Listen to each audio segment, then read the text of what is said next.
楼上的男孩患有超雄综合症，一到凌晨1点就会发出砰砰砰砰类似用头撞地板的声音，紧接着就是男孩歇斯底里的大叫。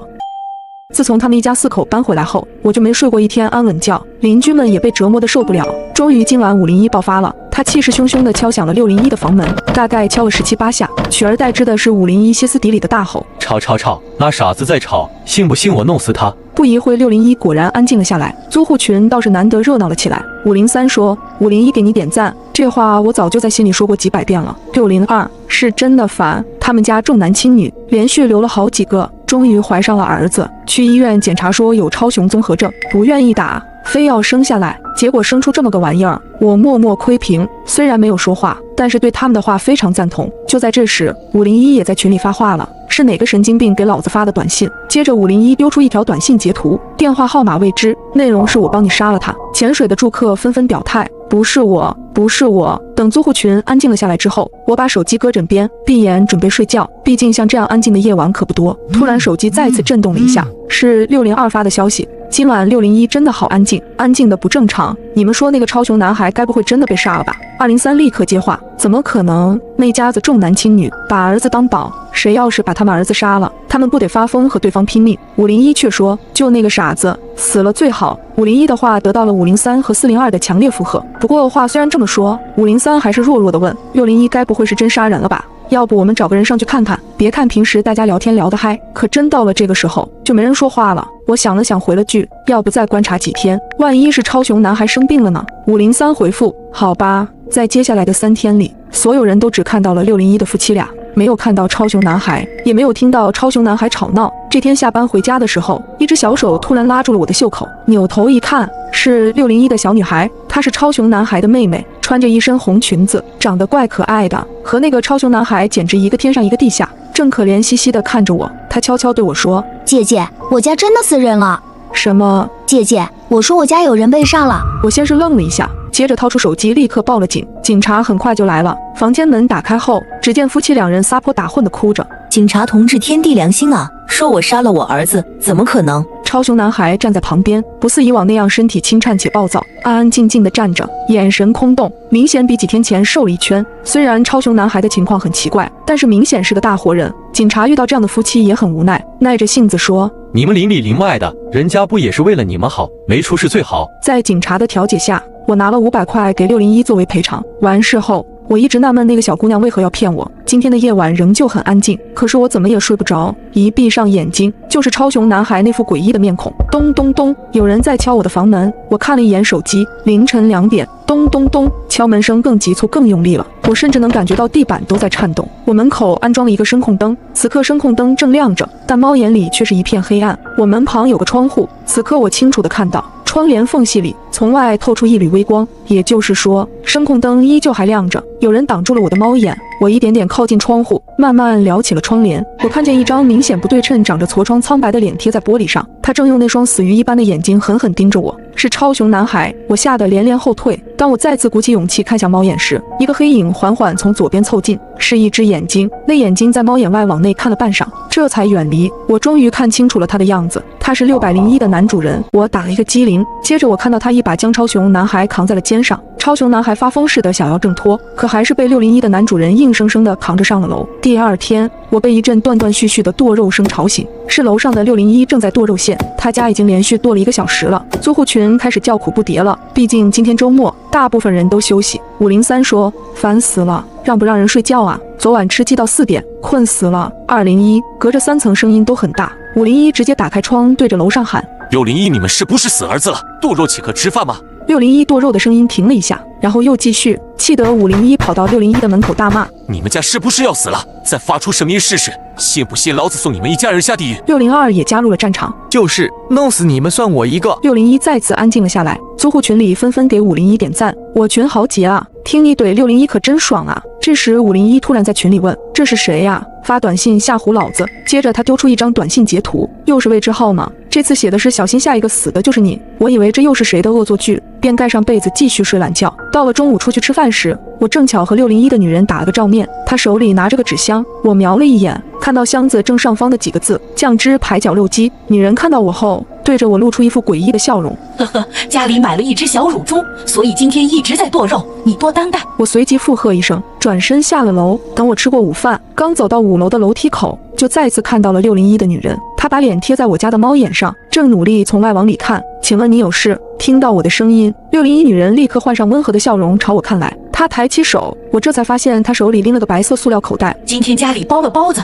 拿几个来给你尝尝。不用了，谢谢。我本能的不想要，可是她非往我手里塞，没法，我最后只能收了。回到房间内，不一会儿，我听到了有人下楼的声音。我从猫眼里看到是601的男主人，他敲响了501的门，估计又是来送包子的。但不同的是，501打开门后，他直接走了进去。隔了大概5分钟，这才传来601上楼离开的动静。很快，租户群的大伙开始讨论送包子这件事。203说，刚刚601来给我送包子了，震惊死我了。201，我差点以为他是来找我干架的。503，有一句话不得不说，601虽然有病，可他的包子是真的很好吃，味道和我以前吃的都不一样。203，是吗？我没敢吃，我吃一个试试。我看聊天看饿了，从冰箱里找出601送的包子，上锅稍微加热了一下。我吃包子有个习惯，喜欢掰开再吃，可当我掰开包子后，里面竟然有一颗牙齿，这颗牙齿很熟悉，像是超雄男孩左边的小虎牙。我心想这也太不卫生了，便拍了一张照片想要发群里，犹豫了一下还是算了，千万别影响其他人的胃口。只是让人郁闷的是，下午601又开始砍东西了，听声音应该是砍骨头，从2点砍到4点。晚上601又送东西来了，说是乳猪熬的高汤，里面加了虫草花和蘑菇。601的厨艺得到了租户群的点赞，不过我没喝，因为包子给我带来的心理阴影太大。到了晚上9点，303突然找到我，你有没有发现602和501很久都没说话了？我不喜欢泡群，倒是没注意。303继续说，这不是重点，重点是601砍骨头砍这么久，501还这么安静。你再想想501收到的那条短信，小心下一个死的就是你。被303这么一点，我也反应过来了。303接着说，你说601剁的，有没有可能就是501和602？太可怕了，还好我昨天不在家，错过了人肉包子。我们要不要报警？我立即回复303，我找房东，让他给501打个电话试试。5楼的3间房都属于同一个房东，我立刻以501家里水烧开了没人关冒黑烟为由，告知了房东。501的手机铃声很快响起，他的手机铃声很特别，是一首热血的中文歌，激昂的曲调却让我浑身发冷，因为手机铃声响起时是从我楼顶的601传来的，铃声很快停止，不知道是对方挂断了电话，还是摁下了接听。大概等了10分钟，我给房东回了个电话询问详情，房东有种劫后余生的庆幸感。小将，谢谢你哈，要不是你，我这次指不定损失惨重。我硬着头皮问，请问是501本人接的电话吗？好像是吧，就是声音有点哑，应该是感冒了。我敢肯定，接电话的人绝对不是501，因为疫情最严重的时候，我们全楼小刀割嗓子，就501没事，他当时还在群里嘚瑟，说猪倒了他都不会倒，更何况501昨天骂人的时候还中气十足呢。陈姐，你给501打电话的时候，有没有说是谁给你打电话的？当然啊，我给他说了，是小将你提醒我的，做好事当然要留名了。哦，对了，小将，我有事就先挂了哈。电话挂断，我心想完蛋了，这不是把我暴露了吗？咚咚咚，房门被敲响了，我颤颤巍巍走到门口，凑到猫眼一看，明明没人，可房门又被敲响了。姐姐，是我，是601的小女孩。我赶紧打开门，招呼她让她进来，她却摇摇头，小声道，姐姐，我来偷偷告诉你一声，小心一点，你发现了他们的秘密，他们今晚会来要你的命。小女孩说完就扭头匆匆跑上了楼，她跑得可真快，这么安静的夜我也没听到脚步声。这时601的男人突然出现，他站在楼梯口，用一种阴森的目光看着我，吓得我赶紧反锁了房门。我掏出手机立刻报了警。喂，警察局吗？我要报警，有人要杀我。警察赶过来大约需要20分钟，现在我只能乖乖躲在家里，煎熬地等待救援。我又发消息告诉303，601的男主人疯了，501真的被他杀了，楼道里危险，千万别出门。这时楼下突然传来了402的辱骂，大半夜的谁把1楼的铁门锁了？402是个年轻的小伙子，常常这个点出去享受夜生活。接着我又听到他大喊，你别过来，你要干嘛？随后便传来了锤子敲击的声音，我被吓得躲在门后瑟瑟发抖，心想估计402也被嘎了。突然303给我回消息，完了完了，这下真完蛋了，601把1楼的大铁门锁了，这下谁也逃不掉了。我这才反应过来，原来601要杀的不仅仅是我，而是整栋楼的人。咚咚咚，这时我的房门再次被敲响了。我从猫眼一看，果真是601的男主人，他手里拿着一把沾满鲜血的铁锤，正死死地盯着我的房门。见我许久没有回应，他开始发疯似的砸门，发出震耳欲聋的响声。我吓得快要崩溃了。就在他将房门彻底砸烂时，隔壁的503冲了出来，他一把抱住了601男主。见此状况，我也立刻冲上前，死死按住了601手中的铁锤。听到动静的303也迅速加入了战斗，最终在我们3人的合力围攻下，终于制服了601的男主。事后，清理现场的警察告诉我，整栋楼里除了我们3人以及601的女主，所有人全被601男主杀害了。我听到这鼻子一酸，这才想起601的小女孩，赶忙询问他的女儿呢？我明明看到她还在。警察先是愣了一下，然后对我说，经过调查，他的女儿早在3个月前就被杀害了，也是被601的男主人做成了人肉包子。原来自从他们家生出了一个不正常的男孩后，601的男主因为无法接受现实患上了精神病，在搬到这栋楼后，因为邻居们的辱骂，促使他的病情越发严重。先是心理不平衡杀掉了身体正常的女儿，接着他又恨铁不成钢，残忍杀掉了超雄男孩，然后逼迫自己的妻子将超雄男孩的肉做成了人肉包子分给大伙吃。最终一无所有的他又将目标瞄准了整栋楼的住户。知道真相后，我不自觉地朝楼顶的601看去，突然那个小女孩又出现在楼道里，她冲我摆了摆手，仿佛在说再见了姐姐。凌晨2点，楼上邻居突然在群里发了一条消息，今天我好像在咱们小区看见了一个通缉犯，就是隔壁县杀了一家4口然后潜逃的那个人。然而此言一出，整栋楼的人都不淡定了。1202，别吓我，是不是看错了？咱们小区治安还挺好的，怎么可能有什么通缉犯？刚才发消息的1301继续道，等我找找通缉令。不一会儿，他就在群里发出了一张截图，那是一个身材瘦削的男人，皮肤黝黑，是扔到人堆里就找不出来的普通长相。要不是下面的悬赏金额标着10万块，真看不出来这么个看着老实巴交的男人竟然是个通缉犯。我一开始还没怎么在意，刚才睡觉的时候越想越不对劲，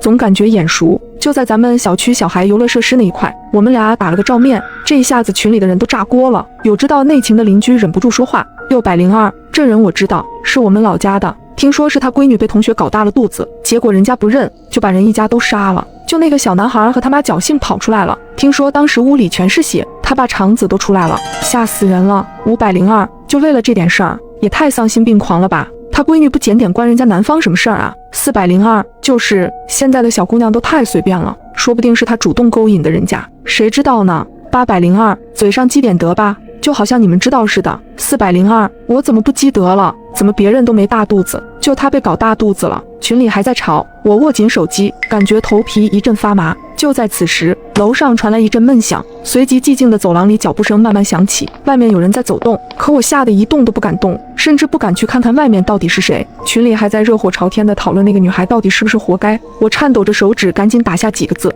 这时候还有心思争论这个？赶紧报警啊，这可是杀人犯啊！不一会儿楼上回复了1301，报了，警察说很快就到，大家放心吧，今晚上先别出门。我擦了一把额头上的冷汗，在心里安慰自己，没事儿的。我迷迷糊糊睡了过去，再次醒来时，窗外已经天光大亮，连滚带爬的拿过手机打开业主群，楼上又说话了1301，刚才警察跟我联系了，已经抓到了，大家不用怕了，安心睡觉吧。402，这么快，感谢警察叔叔。就在这时，群里又有人发消息了，202，刚醒，可我男朋友就是接到派出所的，他说昨晚上没接到过报警电话，也没出过警。601，会不会不是咱们接到派出所接的警？202，我男朋友打听了，昨晚上就没抓过人，这么大的案子要是给办了，肯定早就传开了。1301，你到底在哪儿报的警？其他人也跟着艾特起来。302，你是不是耍我们？赶紧出来！1301。802，造谣是要进去的，再不说话我们就真报警了，你就等着进去吧！1301。然而昨晚还积极发言的1301，这次却一言不发了，艾特许久无果。有些脾气比较暴躁的邻居干脆在群里扬言要去找他，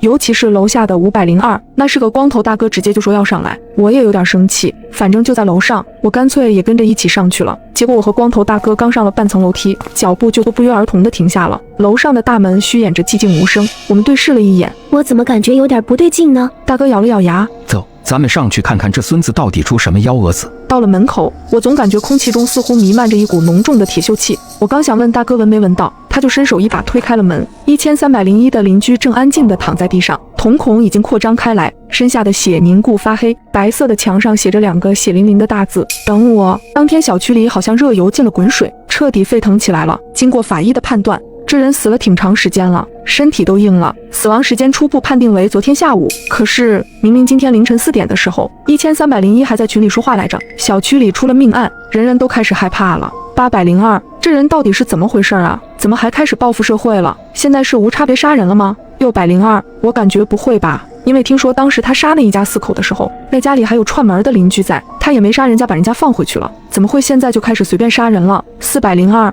这种杀人犯怎么说好呢？可能就是心理变态了，想多拉几个人垫背呢。我也有些奇怪，因为这个案子我知道，当时领导派我去写稿子，但是我心理素质太差，在现场吐得天昏地暗，最后领导只能找人来换我。我想了一下，给同事发了个微信，问了一下具体的情况，同事很快甩过来一个链接，压根儿就不是你们邻居说的什么被搞大了肚子，这个小女孩很惨的，让你们邻居积点口德吧。我点开链接，瞳孔微缩，标题是14岁女孩拒绝同学示爱惨遭毁容，还配了照片，眼睛虽然打了码，却也能看出来这是个很清秀漂亮的小姑娘。14岁的琳琳因为拒绝了男同学的示爱，男同学怀恨在心，趁琳琳放学回家的路上将其强行掳走，带到荒地里强暴，并在其脸上泼了大量硫酸致其毁容。凶手因不满14岁无法定罪，只能对其进行批评教育。那个案子我跟到现在，杀人的就是女孩的爸爸，女孩子他妈生她的时候就没了，这些年都是他爸一个人把她拉扯大的。听说那个小畜生犯事之后，女孩爸爸去要说法，结果被他一家给打出来了。他妈还带着那个小畜生去过那个女孩家里，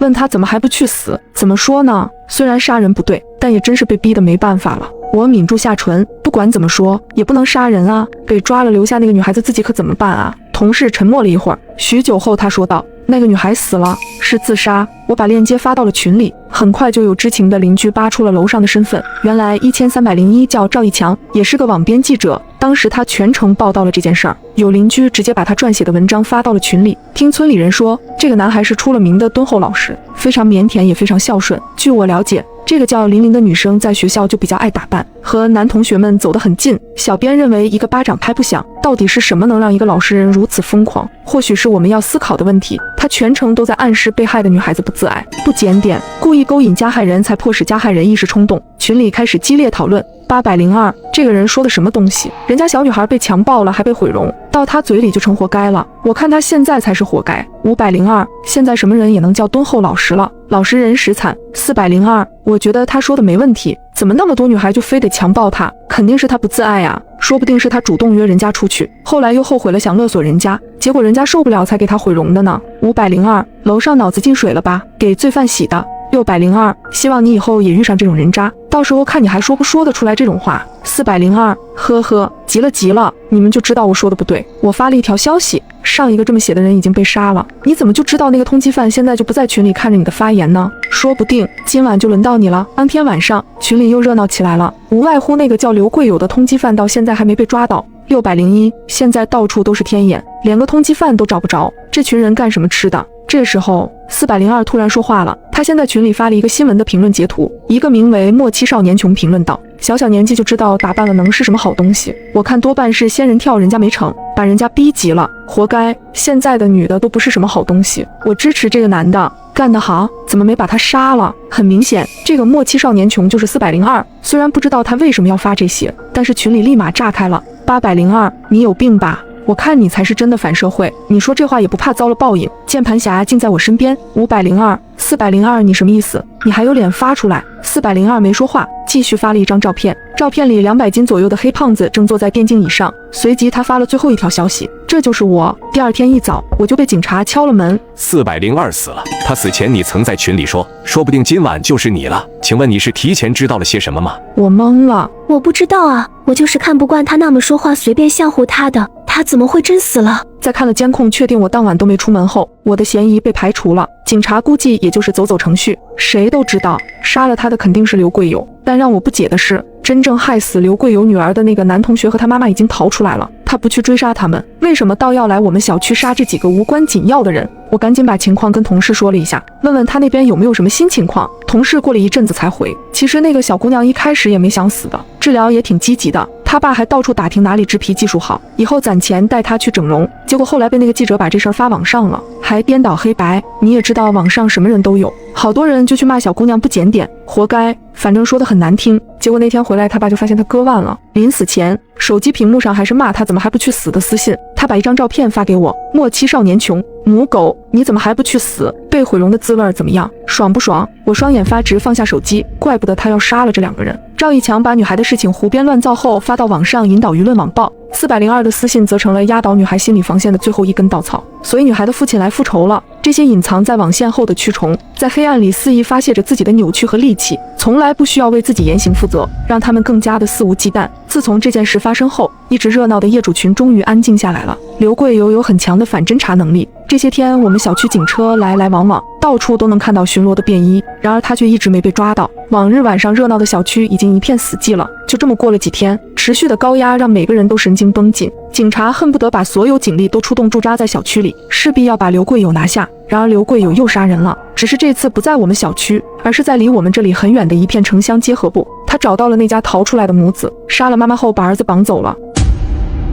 夜有人在群里发消息，想嘎人，有人想死吗？501的小情侣调侃回复，不想活了，你来吧。几分钟后，小情侣躺在血泊中的照片被发了出来，还有人报名吗？没人的话，我可随机了。看到照片的一瞬间，我吓得从床上弹了起来。照片里501的小情侣浑身是血的倒在茶几的旁边，身边的季涵被我吵醒。我去，这怎么回事？他指着屏幕的手哆哆嗦嗦。这时手机再次响起，群里的消息如潮水般涌了出来。先开口的是302，我去，你玩真的？403也紧随其后，搞什么呀？大半夜的吓唬谁呢？102，这照片一看就是 P 的，你们仔细看那男的手，都快 P 成6个指头了。我放大那张照片仔细端详，哎，真的是6个手指头。季涵将手机抢了过去，沉思片刻，这张图没有 P， 而且我记得好像那个男生就是6根手指，是吗？我刚刚放下的心再次被揪了起来。季涵是广告公司的，对照片的敏感度很高。他说不是 P 的，那大概率就不是了。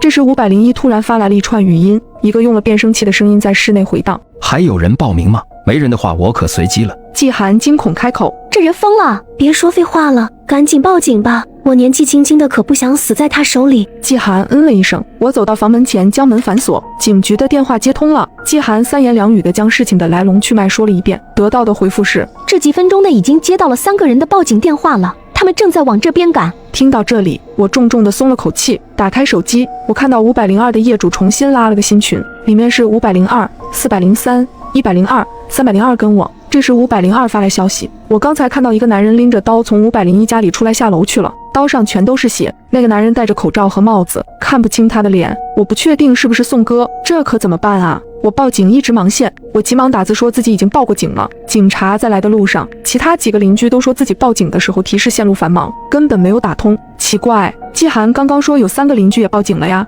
我下意识地看向季涵，正想开口询问，他突然冲我招了下手。与此同时，门外传来了下楼的脚步声，透过猫眼看去，一只瞳孔正死死地贴在猫眼的位置。我吓得捂住了自己的嘴巴，靠在门上。冷静过后，我再次大着胆子从猫眼看过去，宋哥已经走到了中间电梯的位置。这时手机再次响起，是302的业主给我发的私信，小将，宋哥站在咱俩的门外面呢，下一个不会是咱们2家吧？你说这可怎么办？要不咱们一起出去把他扑倒，咱们3个人还打不过他一个吗？季涵则是非常赞同302的想法。不对，302没有安猫眼，他一直说猫眼是个很不安全的东西，别人要是把猫眼给撬开，就能将铁丝伸进去把门打开。既然他看不到，又怎么知道宋哥站在外面呢？现在外面的那个人穿着一身黑，戴着帽子跟口罩，根本看不清楚到底长什么样。最重要的是，只要我们不出去就是安全的。外面那个男人冲我们这边深深的看了一眼后，直直的冲着302的方向走了过去，在门口顿了几下后，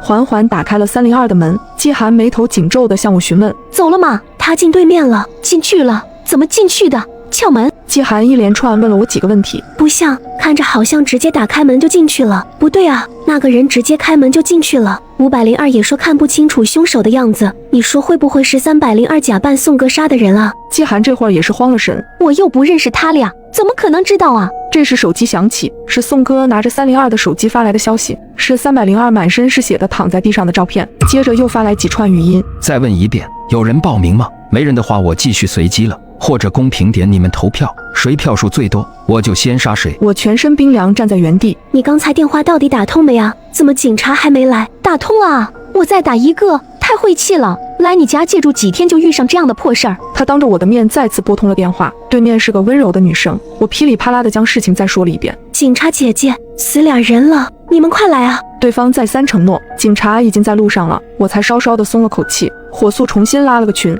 把剩下的几个人都拉了进来。我刚才看见他进302了，但奇怪的是，不是撞门，不是撬门，而是直接开门进去的。403明白了我话里的意思，他俩该不会是合伙的吧？没沟通好，所以宋哥把302给杀了。我回复合伙，为什么合伙？他们之间有什么恩怨吗？这时403私聊我发来的消息，你真不知道假不知道？他们3家前几天吵架都动刀了。他儿子小友今年7岁，转来城里上小学，上了没几天就遭遇了严重的校园霸凌。那群中产阶级人家的学生，连续1个周将他儿子堵在学校旁边的小巷子里，让他下跪，逼他舔鞋子上的垃圾，往他身上撒尿。小友初来乍到，不敢告诉家长跟老师，最后受不了跳楼自杀了。他说完后，我突然想起来，前几天在某个短视频平台上曾经看到过这一幕，原来里面被欺负的那个小孩子是他的儿子，但这跟小情侣还有302什么关系啊？403继续跟我说，小友死后，宋哥跟嫂子就一蹶不振，低迷了很久。302许氏看他们也很惨，就给宋哥介绍了个外地的活，结果一来二去的就有人传，趁着宋哥不在家，嫂子跟302搞上了。巧的是501的小情侣就曾经看到嫂子从302走出来，宋哥从外地回来后就恼了，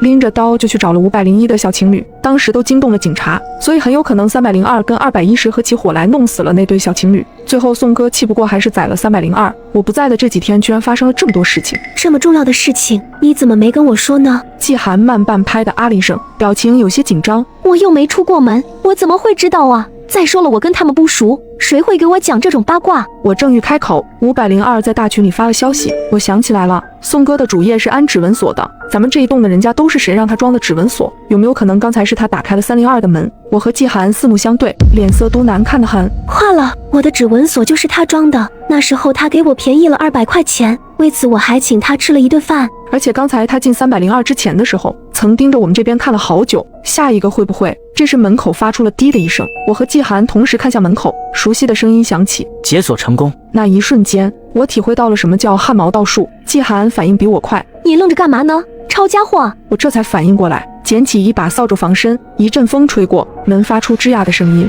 几分钟过去了，没有人进来。见状，我们将家里的沙发拖过来，死死地挡住了门。季寒爬起来，表情严肃地看着我。你不觉得今天这件事很奇怪吗？我嗯了一声，是很奇怪。宋哥平时脾气很好的，今晚脾气急躁的不像是同一个人。难道真让403说中了？只是因为他们之间的私事，不只是他们，群里的其他人也很奇怪。他们一直说报警打不通电话，但是我打通了。你刚刚也听到了，警方那边说往这边来了。经季寒这么一提醒，我猛拍了下脑袋，怎么其他人都说报警没成功，偏偏季寒报警就有人接？还有501的小情侣，傍晚回家的时候，我分明看到他们跟自己的朋友一起回来的，手中还拎着不少酒，说今晚要不醉不归。宋哥杀死了那对小情侣，那些朋友去哪里了呢？宋哥是怎么进的501的家里？凭他一个人怎么无声无息地杀死了2个人？还有季寒，他真的不知道这些事情吗？这时小群里再次有人发来消息，是502，那个人在我的门外面，怎么办？下一个会不会是我？我还没活够。迟迟没怎么说话的102开口道，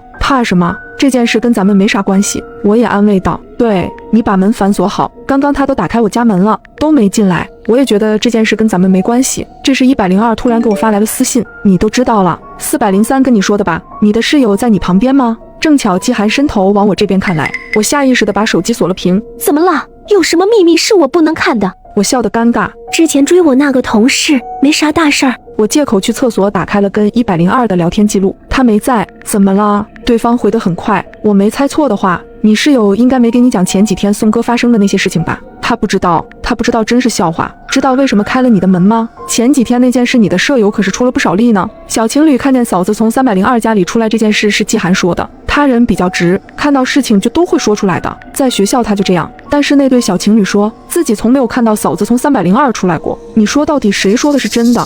我的第一反应便是季寒说谎了。我和季寒是大学同学，他在学校的时候就爱这样，喜欢把事情夸大到脱离事情原本的样子。403跟你室友好像关系很密切，我总觉得你室友来这里住有不可告人的秘密。你还没好啊？季寒的声音从外面传来，我下意识地删掉了自己跟102的聊天记录，佯装肚子疼从厕所走了出去。警察还没有来，502的小姑娘说话了吗？她没事吧？我这才想起来502从刚才就一直没在发言，赶忙询问他：“你没事吧？那人走了吗？”等了半天，小姑娘一直没有回话。季寒瞄着我的手机：“小姑娘不会出事了吧？万一那个男人真的进去了，要不去看看呢？”想了想，还是在群里问道：“我们想去看看5楼那个小女孩，你们有一起去的吗？”5楼的小李算是我们这栋楼的楼宠，平时见面都是哥哥姐姐的叫着。这时候，小李在群里发来了一条2秒钟的语音：“救我！”403的大哥首先开口：“去看看，咱们好几个人，难道还打不过一个人？”102也附和着：“我们在2楼汇合，然后拿着东西去5楼。”事不宜迟，我拿着水果刀就要往外冲。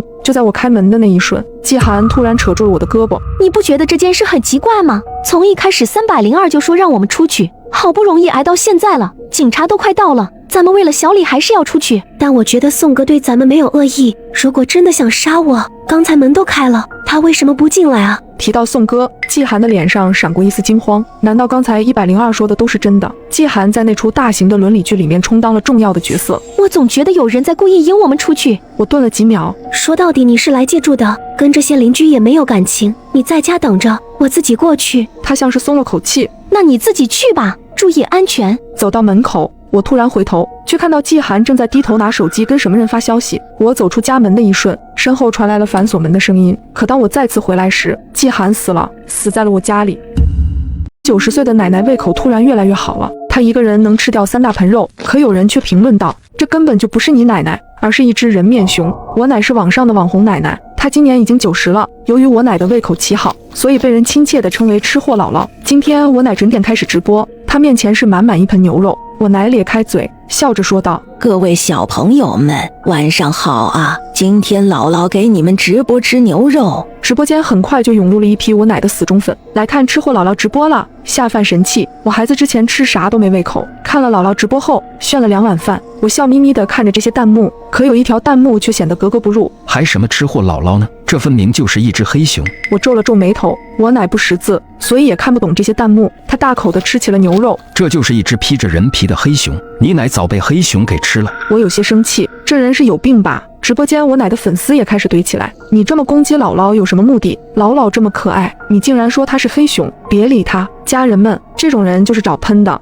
那人又说话了：“呵呵，我杀了一辈子黑熊，一眼就能认出来。我问你，你奶奶是不是以前也没这么能吃，突然胃口变好的？我没猜错的话，应该是1个月前突然这样的吧？”我愣住了，因为我奶的确是1个月前的某一天，胃口突然变得特别好。仔细想来，好像是我奶旅游回来之后。之前奶奶和寻常的90岁老人一样，胃口一般，可旅游回来之后，她不仅胖了1圈，就连精神和胃口都好了不少。我偶然给她拍了几个视频，传到网上就火了。吃货姥姥还真的是1个月前才开始直播的，这有什么？随便去看下直播日期不就知道了吗？现在都什么年代了，还用这一套骗人呢？直播间的网友开始为我奶打抱不平，那人却不依不饶：“你奶奶是不是连作息时间都变了，昼夜颠倒了，白天睡觉，晚上才起来活动？”我一愣，那次旅游回来后，我奶的作息时间一整个大改变，从原来的早睡早起，变得比我还能熬夜。我问她为什么突然这样，我奶笑呵呵地说道：“之前团里有好几个年轻人，跟他们在一起久了，我也想试试年轻人是怎么生活的。”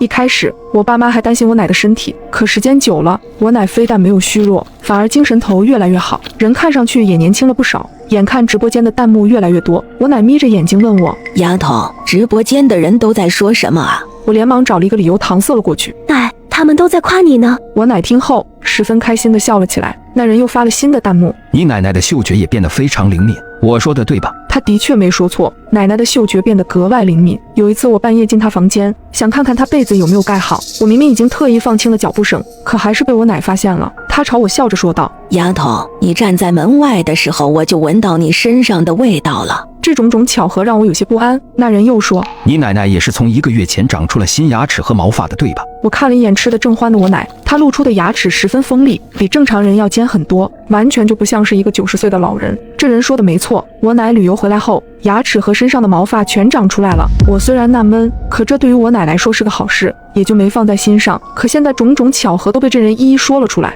我心里总觉得不对劲。直播间有网友找出了我奶1个月前的视频对比，我去，虽然我觉得这个青云道长在胡说八道，可吃货姥姥1个月前的视频里的确牙齿都掉光了，还真是。这个道长说的不会是真的吧？怎么可能有老人短短1个月长出了新的牙齿啊？大家别听这个清风胡说八道，本人医学生，老人重新长出牙齿是有先例的。虽然这种情况微乎其微，但也不是没有这种可能性。可是你们没人觉得吃货姥姥的瞳孔大小都变了吗？我刚看了作者最早发的视频，那时候姥姥的瞳孔可没现在这么大呀。别说了，我真的害怕。我越看姥姥的眼睛越觉得吓人。眼看直播间的弹幕开始乱作一团，我只能提前结束直播。我奶还有些不解，丫头，我才刚开始吃啊，怎么就关掉了？还有很多胃口不好的小朋友等我下饭呢。我盯着我奶的眼睛，发现她的眼睛的确和之前有些不一样。之前奶奶的瞳孔分明是正常人大小，可现在她的瞳孔却看着又黑又大，分明就比之前大了1倍。老实说，的确十分瘆人。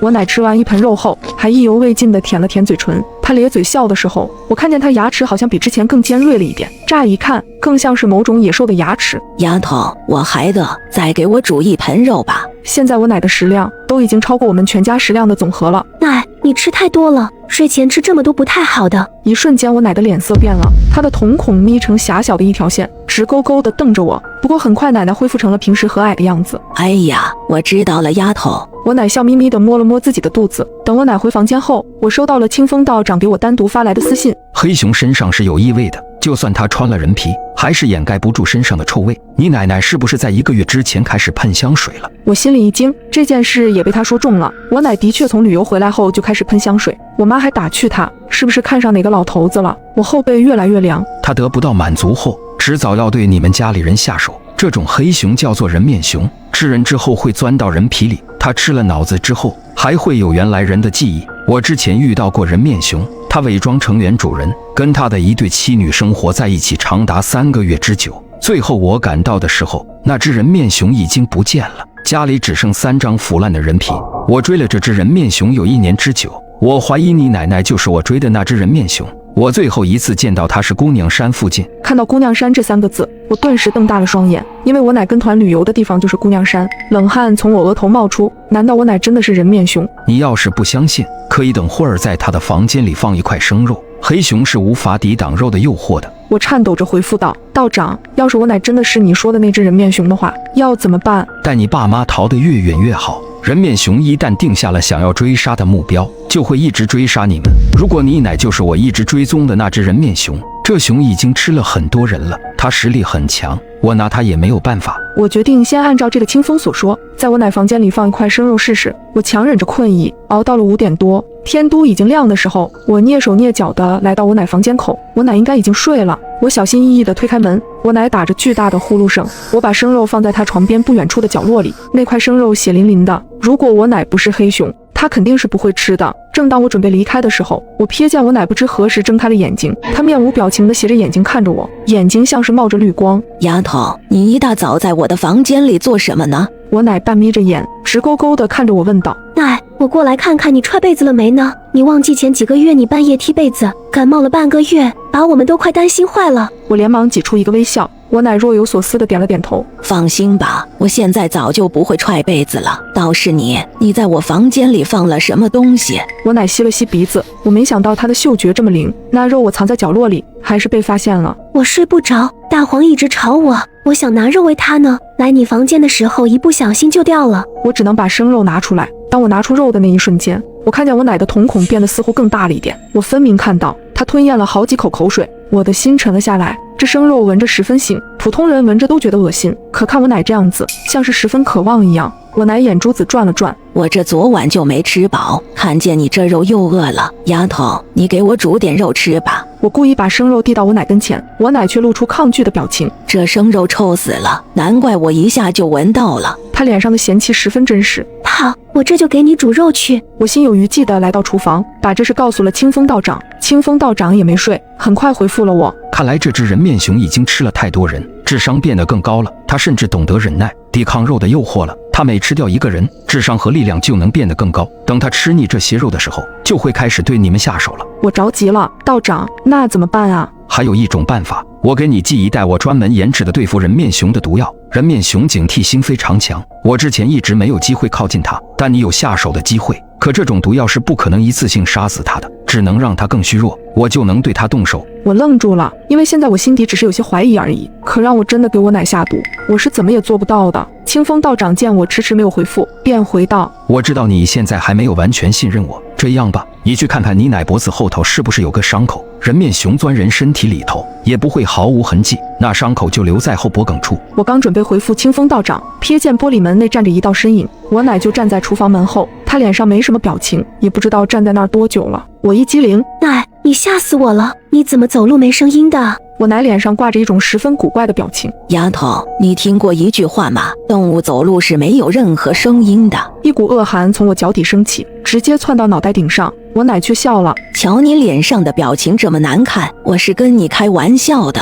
别人都说这人越老啊，就跟猫儿一样走路没声了。我奶自顾自地说着，又吸了吸鼻子。丫头，好香啊！她盯着我，咧开嘴微笑着说道。我突然觉得奶奶笑起来有些吓人，牙齿似乎变得更加尖锐了。我甚至不知道她到底是在说肉香，还是在说我香。我听到奶奶的肚子发出咕噜噜的叫声，她看着锅里的肉，几乎双眼冒出了绿光。奶，这肉还得再煮一会儿，还没熟呢。可我奶却仿佛饿得受不了了，直接就把肉捞了出来。她像是完全察觉不到烫一样，把半生不熟的肉全塞在嘴里。我奶狼吞虎咽地咀嚼着，甚至连骨头都被她嚼得咯嘣作响。看见我奶这种瘆人的样子，我愈发的倾向于这是那个人面熊。她背对着，佝偻着身子，正在大口吃肉。我悄悄地靠近她，我要看看她脖子上到底有没有伤口。我奶声音突然阴沉地说：丫头，你想干什么呢？我连忙说道：奶，你脖子上有个蚊子，我正准备帮你弄掉呢。我奶缓缓地说道：是吗？让我想不到的是，她主动掀开了自己的头发，我看到她脖子上干干净净的，没有任何伤口。这一眼，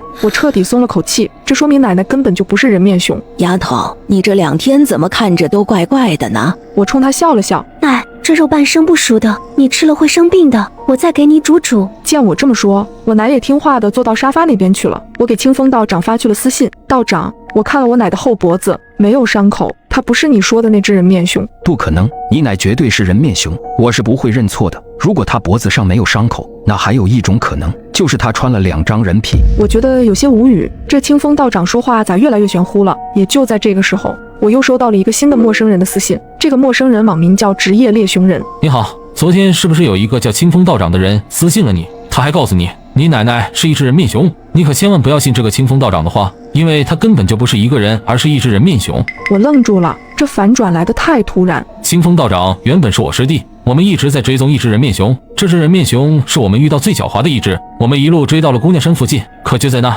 我和师弟失去了联系，他失踪了。等我再看见他的时候，发现他已经被人面熊吃了，人面熊穿上了他的人皮。你奶上个月去过姑娘山，对吧？人面熊这精怪对看上的食物非常有执念，他一定是在那个时候就盯上你奶了。不过他没找到机会下手，他是不是问你要地址了？我心底一凉，清风道长的确问我要了地址，说要给我寄他研制的能毒倒人面熊的药，但我没给他。一旦人面熊知道了你奶在哪里，他就会过来吃掉你们一家。我没有办法对付这只人面熊，所以你千万不能告诉他地址。我感到毛骨悚然，难怪清风道长能知道这么多细节，原来他就是那只人面熊。你们一家已经被人面熊给盯上了，千万要小心。那我该怎么办啊？人面熊这种东西有一个弱点，他们是靠嗅觉来辨别人的，但视力非常的一般。我杀不了人面熊，但我有法子可以让他暂时找不到你们。你去找一只刚出生绝夭折的黑狗，记住必须全身是黑色的，一根白毛都不能有，用黑狗血涂在身上，就能暂时掩盖你身上的气味。也不知道是不是老天在帮我，刚巧我邻居家的黑狗生的小狗仔死了，这夭折的黑狗有了，邻居也不知道我拿狗有什么用。我只说了最近对标本研究有点兴趣，不过邻居看着我欲言又止。徐姐，你是不是有什么想要跟我说的？徐姐看了看我，又往我身后看了看。小苏，你家没出什么事吧？可能也是我眼花了。前段时间半夜我刚好睡不着，起来喝水，我就看见你家2楼的窗户大开着。那天是雷雨天，我还以为是你们忘记关窗了，正想着要不要去提醒你们呢，我就看见一个黑影从窗户里爬了出来，黑乎乎的很大一团，我当时吓坏了，因为那玩意看着实在是像。徐姐的脸上露出一丝恐惧的表情。黑熊看起来就像是一只熊，可是却长着人的脑袋。我整个身子都僵硬住了。徐姐，你确定你看到的是一只黑熊？有可能眼花了，因为那熊长着人脑袋。徐姐的表情也变得不确定起来。那你看清那张人脸了吗？我紧张地屏住呼吸。那东西很快就消失不见了，我没看见过他的正脸。回到家里后，我魂不守舍，惴惴不安。如果那只人面熊早就已经找到我家了，为什么不对我们动手呢？难道有其他恐怖的原因？